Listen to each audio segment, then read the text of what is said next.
All right, so for our team, we decided to make a version of a binary bomb. We implemented this using a couple different features, which we'll go over in just a moment. First and foremost, we decided we'd best keep track of where we're at all stages of the bomb. We implemented using a piezo buzzer to keep track of how many incorrect submissions we've made. If we've made more than 3, the beeping will not only incrementally increase in frequency, but it will, after 4 submissions, incorrect submissions, it will explode or simulate explosion. So we split this project up into 3 different problem parts. We're going to have a math problem. We're going to have a potentiometer problem where we look for the right frequency of light, and we will have a matching problem. And so we'll go over those one by one. Okay, so for the first part of the project, the user has to solve 5 math problems. They can be addition, subtraction, or multiplication problems. Theoretically, if they get each of them right, it'll take the user through each of these problems so they can continue to the next part of the bomb. So we'll start by resetting our bomb with a little reset button. And then 5 plus 1, that's 6. So the user will type A to start entering their input. Then they'll put their input and B to complete their input. So 10 times, or 2 should be 20. So we'll put that there. 18 times 3? It's 54. 54, all right.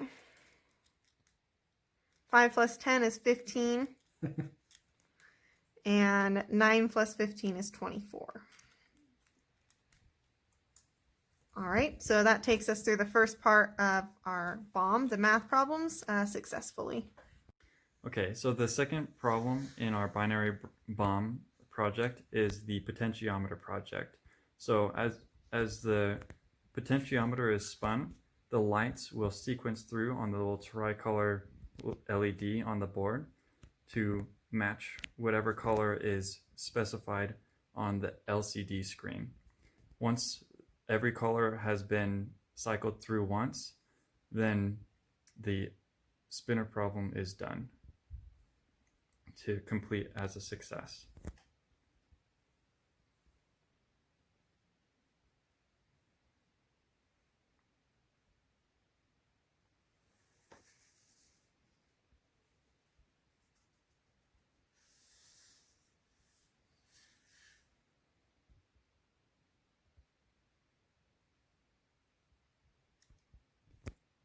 So this is for the matching pattern. You're going to first hit switch 1 and it will indicate with the red light you're ready to put in your input. Then you use the keypad to put your input for the following black squares.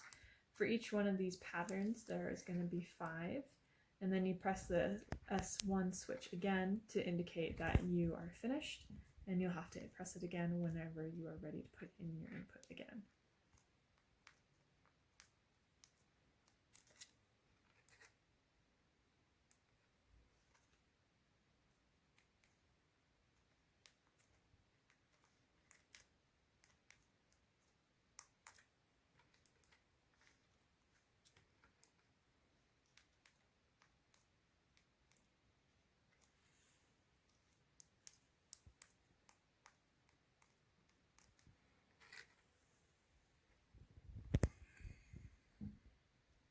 So for this run through, we are going to test to make sure that our failures are actually working the way we intended. With that said, we want to test that we will detect a failure for the math problems, for the potentiometer problem, and for the matching problem. So for every series, we are going to get 1 incorrect on purpose to test that the buzzer is indeed working the way we asked it to. So here I'm going to type 60 instead of 54 to see if it'll buzz. All right, so there we go. So that's our first incorrect answer. So I'll type the correct answer now. And as we continue to get incorrect answers later on down the road, the frequency of the beeping provided by the buzzer will increase and become more persistent. For this problem in particular, the buzzing should increase if it takes us more than 150 to complete. So if the bomb timer goes down below 150, then the buzzing frequency should increase. So at 200 seconds. Also at 200 seconds, that will happen as well. So here we'll just take a nice long time to solve these problems.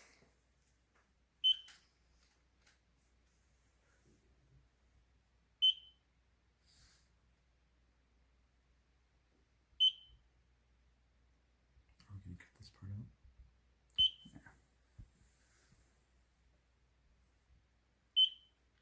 At this point in the program, we still only have one incorrect. That's a pretty consistent beeping right now, and as it hits 150, the beeping should double in frequency.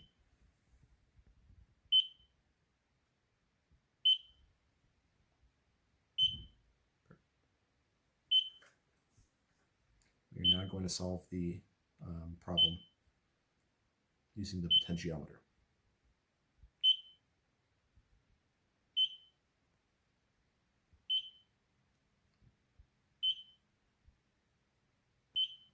Maybe I shouldn't have waited. Oh, there we go. We have now completed the first two problems, and we're working on the third problem, the matching problem. So I'll get this first one correct. The second one, we'll get that one correct as well.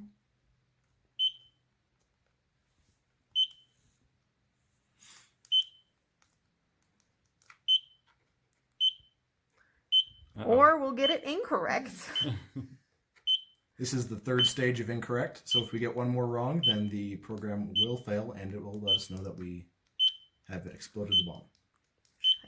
Yeah. You should fail this one. All right, so this one, we're going to intentionally fail to set off the bomb. And now the bomb has been set off, and we are all dead. Good job, everybody. All right, here's a final test of our failures. We're just making the bomb go all the way to 0 to show that it still explodes when we go to 0.